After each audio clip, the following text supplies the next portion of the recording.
Hello student, कैसे हैं आप सभी। आशा है आप सभी बहुत अच्छे होंगे और अपने उद्देश्य के प्रति सजग होंगे। ऐसी ही मेरी कामना है। मैं मंजू शर्मा एक बार फिर अपनी क्लास में आप सभी का बहुत बहुत स्वागत करती हूँ। तो प्यारे बच्चों, गद्य की जो शेष विधाएं हैं जो रह गई थी, मैं उन्हें लेकर आई हूँ। तो आइए चलिए शुरू करते हैं। इसके बाद हम जानेंगे कि आत्मकथा किसे कहते हैं। आत्म द्वारा अपने ही जीवन से संबंधित घटनाओं का जो साहित्यिक प्रस्तुतिकरण होता है या है, उसे क्या कहते हैं? आत्मकथा कहते हैं। तो मैं यहाँ लिख देती हूँ, लेखक द्वारा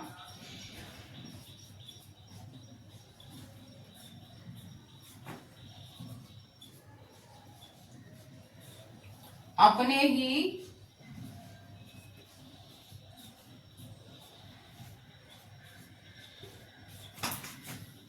जीवन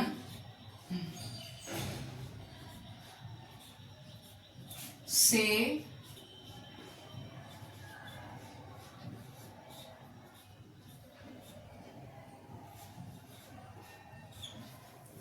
साहित्यिक प्रस्तुतिकरण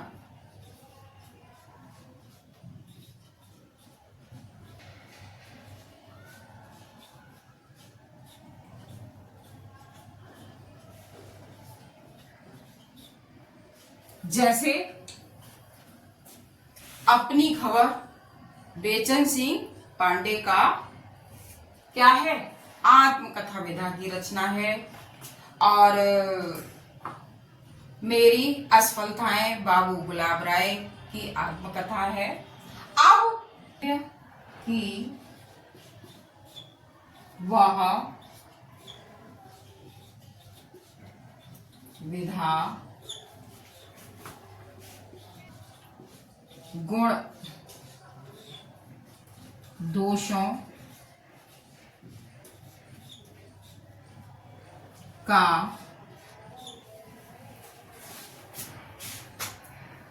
सम्यक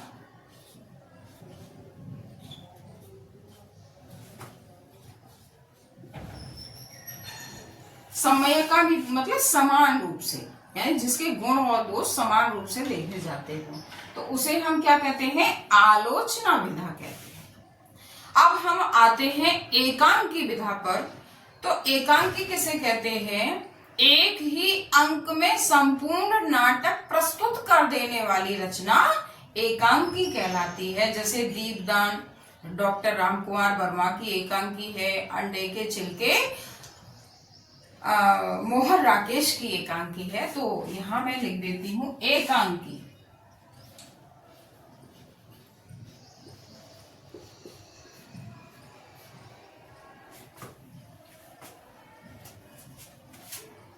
एक ही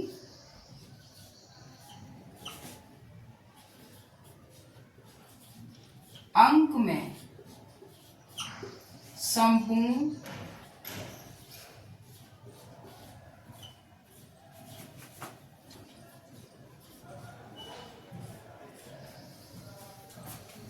एकांकी कहलाती है।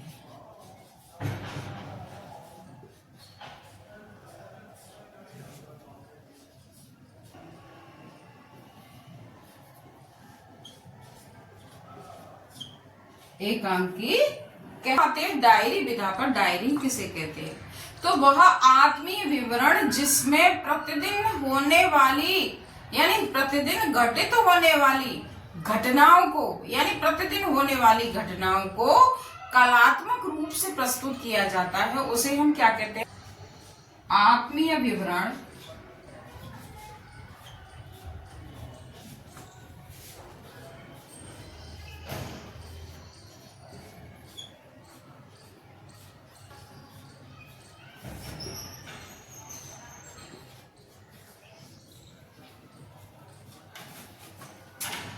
घटित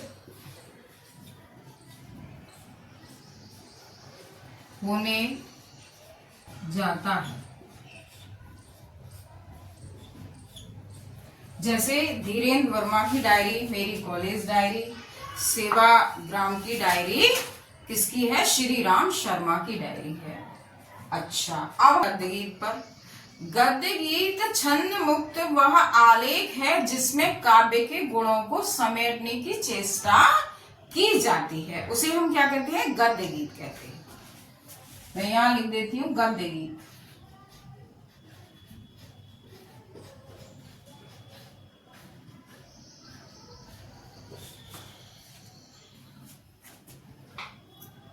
गद्य गीत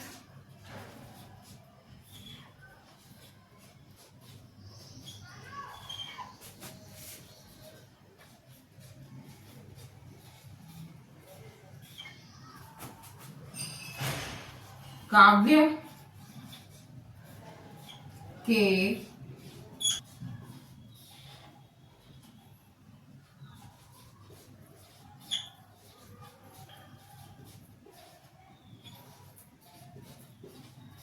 समेटने की चेष्टा की जाती